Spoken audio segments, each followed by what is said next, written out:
Selamat pagi, siang, sore, atau malam kepada Pak Arif, Pak Adi, dan teman-teman semuanya. Perkenalkan, kami dari kelompok 4 yang beranggotakan Brigita Jessica dengan NIM 191414051. Kemudian saya sendiri, Jessica Greta dengan NIM 191414055. Kemudian ada rekan saya, Francisca Coni dengan NIM 191414057. Kemudian yang terakhir yaitu Florentina Mauritia dengan NIM 191414059. Nah, pada kesempatan kali ini kami akan mempresentasikan hasil kerja kami. Nah, di proyek riset operasi ini kami mengangkat topik yaitu Traveling Salesman Problem dengan judul meminimalisasi penggunaan bahan bakar bus pariwisata antar kota dalam provinsi maju lancar menggunakan algoritma Dijkstra. Nah, tujuan kami mengambil topik ini yaitu untuk meminimalisasi penggunaan bahan bakar yang digunakan oleh bus pariwisata maju lancar dalam melakukan perjalanannya dari perbatasan Gunung Kidul Koridor 1 atau Piungan, kemudian ke Hutan Buder, kemudian Gua Maria Tritis, kemudian ke air terjun Sri Getuk, kemudian Gua Cereme, dan yang terakhir ke hotel yang berada di Wonosari. Nah, jadi kami akan mencari rute terpendek dari tujuan pertama hingga tujuan terakhirnya. Jadi kami mau mencari rute terpendek supaya BBM-nya atau bahan bakar yang dikeluarkan itu sedikit seperti itu. Kemudian selanjutnya akan dilanjutkan oleh rekan saya, yaitu deskripsi data. Data yang kami gunakan dalam proyek untuk meminimalisasi penggunaan bahan bakar bus pariwisata yaitu peta wisata Kabupaten Gunung Kidul. Kami telah menentukan 6 titik, yaitu titik awal yaitu titik keberangkatan, 4 titik tujuan wisata, dan titik akhir yaitu penginapan. Kami menentukan 4 tujuan wisata yaitu Hutan Bunder, air terjun Sri Getuk, Gua Maria Tritis, dan Gua Cermi. Wisata-wisata ini kami pilih secara acak dan melihat wisata-wisata yang sering dikunjungi oleh wisatawan. Kami memilih tujuan wisata tidak lebih dari 4 karena kami mengasumsikan bahwa kunjungan wisata dilakukan dalam sehari. Kemudian jarak-jarak antar titik awal, titik tujuan wisata, dan penginapan diperoleh dengan menggunakan aplikasi, yaitu aplikasi Google Maps. Selanjutnya, kami membuat titik-titik dan menghubungkannya dalam bentuk graf. Dengan titik A adalah Piungan, B. Hutan Bunder, C. Gua Cerme, D. Air terjun Sri Getuk, E. Gua Maria Tritis, dan F. BG Homestay. Jarak dari Piungan ke Hutan Bunder sejauh 15 km. Piungan ke Gua Cerme sejauh 28 km. Piungan ke air terjun Sri Getuk sejauh 22 km. Dan jarak dari Hutan Bunder ke Gua Cerme sejauh 31 km. Hutan Bunder ke air terjun Sri Getuk sejauh 15 km. Hutan Bunder ke Gua Maria Tritis sejauh 25 km. Air terjun Sri Getuk ke Gua Maria Tritis sejauh 24 km. Air terjun Sri Getuk ke Gua Cerme sejauh 24 km. Gua Cerme ke Gua Maria Tritis sejauh 30 km. Gua Cerme ke penginapan sejauh 34 km. Dan Gua Maria Tritis ke BG Homestay sejauh 17 km. Baik, yang selanjutnya adalah analisis data. Di sini saya memiliki graf yang sama dengan sebelumnya, yaitu graf tempat wisata, di mana di sini ada rute-rute yang akan ditempuh oleh bis wisata maju lancar. Di sini A saya lambangkan dengan piungan, atau piungan saya lambangkan dengan A, hutan bundar dengan B, Gua Cerme dengan C, air terjun Sri Getuk dengan D, Gua Maria Tritis dengan E, dan BG Homestay atau penginapannya yaitu dengan F.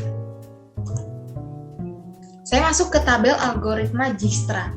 Jadi pada tabel ini ada iterasi ke-0, ke-1, ke-2, ke-3, ke-4, sampai dengan ke-5. Kita mulai dari iterasi yang ke-0, yaitu bis akan mulai wisatanya itu pada titik awal, yaitu titik awal di sini adalah A atau piungan. Maka dari itu, di sini saya isikan 0 dan tahingga untuk B, C, D, E, dan F, karena kita tidak akan tahu jaraknya apabila kita belum memulainya atau kita memilih titik awalnya dulu. Gitu. Sehingga setelah kita memilih A atau jaraknya itu adalah 0, kita sudah memilih titik awal. Di sini di akhir dituliskan A. Selanjutnya iterasi pertama di sini kita lihat dulu dari A tadi rute bis maju lancar terhubung kemana saja, yaitu ke B, ke D, dan ke C. Jarak A ke B 15 km, jarak A ke D 22 km, jarak A ke C 28 km. Pada iterasi pertama kita lihat A ke B yaitu minimal dari tahingga, karena tahingga di sini karena sebelumnya adalah tahingga. 0 ditambah 15. 0 ini didapatkan dari A atau titik awal, jarak yang ada pada titik awal. Yaitu 0 ditambah 15, 15 adalah jarak A ke B berdasarkan graf tadi. Lalu kita cari minimal dari tahingga dan 15, yang sudah pasti adalah 15. Dari ketiga jarak yang sudah kita hitung di sini, kita pilih bis setelah memulainya pada bagian A tadi atau di piungan, bis akan pergi ke B, ke C, atau ke D. Kita pilih jarak yang paling kecil, yaitu bis akan menuju ke B dengan jarak 15 km. Maka dari itu di sini dituliskan A, B. Selanjutnya setelah bus wisata maju lancar menuju ke tempat B, kita lihat pada graf B ini terhubung kemana saja. Ternyata B terhubung ke C, ke D, dan ke E. Di sini B tidak akan kembali lagi ke A. Kita kembali lagi ke tabel algoritma Dijkstra. Maka dari itu iterasi yang akan diisikan pada iterasi kedua adalah C, D, dan E yang terhubung dengan titik B tadi. Dengan cara yang sama sebelumnya di sini B menuju C, kita akan cari minimal 28. 28 ini didapatkan dari yang sebelumnya, yang atasnya. Karena di sini 28, berarti jaraknya dari 28, dan yang ini adalah 15. 15 ini dapat dari B, karena tadi kita dari B. Terakhir bus wisata maju lancar tadi ada di tempat wisata B yang akan menempuh jarak 15 km. Maka dari itu 15 ditambah 31. 31 didapatkan dari grafnya. B menuju ke C akan menempuh jarak 31 km.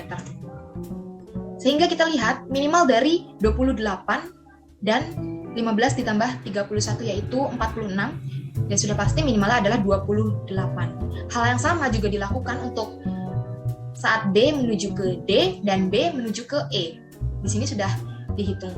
Dan ternyata jarak yang paling dekat setelah bus wisata maju lancar sampai di wisata B adalah bus wisata maju lancar akan menuju ke D, karena hanya menempuh jarak 22 km. Maka dari itu di kolom terakhir dituliskan A, B, D. Nah, setelah bus wisata maju lancar sampai ke titik D, akan kemana lagi selanjutnya kita lihat lagi pada graf. D di sini terhubung ke E dan ke C. Ingat bahwa D tidak akan kembali ke titik sebelumnya, yaitu ke B maupun ke A. Kita lihat jaraknya D ke E 24 km, dan ternyata D ke C juga 24 km. Kita lihat pada perhitungannya di sini. Untuk iterasi yang ketiga, D akan menuju C, karena tadi D terhubung dengan C. Minimalnya adalah dari 28 didapatkan dari sebelumnya, 28 yang di sini, lalu 22 didapatkan dari D karena terhubung dengan D, di sini 22, ditambah dengan 24 didapatkan dari graf yang tadi sebelumnya, D ke C itu 24 km. Sehingga minimal dari 28 dan 46 adalah 28. Begitu juga dengan yang E. Lalu kemana bis wisata akan melanjutkan lagi wisatanya setelah tempat wisata D? Kita pilih dengan jarak yang paling kecil. yaitu menuju C. Sini, maka dari situ di kolom terakhir dituliskan bus wisata maju lancar akan menempuh tempat wisata dimulai dari A, lalu ke B, ke D, dan ke C. Selanjutnya setelah bus wisata maju lancar menuju ke C, kemana lagi bus wisata akan melanjutkan wisatanya? Kita lihat pada graf, C terhubung dengan E dan F. Dari itu, pada iterasi keempat yang terisi adalah kolom E dan kolom F. Bisa lihat, minimal dari jarak E sebelumnya adalah 40, dan 28 adalah jarak tempuh yang sudah ditempuh oleh bis wisata maju lancar sampai pada tempat wisata C, yaitu 28. Maka dari itu di sini ditulis 28, ditambah 30, berdasarkan graf sebelumnya, jarak tempuh C menuju ke E adalah 30, sehingga minimal dari 40 dan 58, yaitu 40. Begitu juga dengan C menuju F, yang jarak tempuhnya adalah 62 km. Di sini mohon maaf ada kesalahan, di sini harusnya bukan 0, tapi di sini harusnya adalah tahingga, karena sebelumnya pada iterasi ketiga di sini F adalah tahingga. Kita pilih jarak yang paling pendek dan ternyata ke F, yaitu hanya menempuh 40 km dibanding dengan 62 km. Maka dari itu wisata selanjutnya yang akan dikunjungi adalah wisata E. Maka dari itu di kolom di sini tulis A, B, D, C, dan E. Ya. Dan kita lihat lagi, setelah sampai di E, pilihan terakhir hanyalah ke F, yaitu ke penginapan Bedi Homestay yang menempuh jarak 17 km. Minimal dari 62 dan 57 adalah 57. Maka dari itu di kolom yang di sini dituliskan A, B, D, C, F, yang artinya wisata atau ya tempat wisata yang akan ditempuh oleh bus wisata maju lancar adalah dimulai dari titik A, Yuman tadi, lalu ke B, ke D, ke C, ke E, dan yang terakhir adalah ke penginapan, ke F. Dan ini jaraknya seperti ini dan tidak boleh dirubah supaya mendapatkan jarak yang paling minimum atau jarak yang paling pendek yang akan ditempuh bus wisata maju lancar untuk mengunjungi semua tempat wisata di Gunung Kidul ini. Penggunaan bahan bakar bus AKDP Maju Lancar itu per liternya dapat menempuh jarak sepanjang 4,5 km tanpa adanya hambatan perjalanan. Dalam contoh lain adalah keadaan jalan selalu lurus, tidak naik ataupun turun. Menurut analisis yang sudah dijelaskan oleh Florentina, rute terpendek untuk melakukan wisata ke 5 tempat di daerah Gunung Kidul itu adalah 57 km. Sehingga bus AKDP Maju Lancar membutuhkan paling sedikit 12,6 liter bahan bakar untuk melakukan wisata dari Piungan ke Hutan Bundar, kemudian ke air terjun Sri Getuk, ke Goa Cerme, ke Goa Maria Tritis, dan berakhir ke penginapan BG Homestay. Sekian dari penjelasan kelompok kami, terima kasih.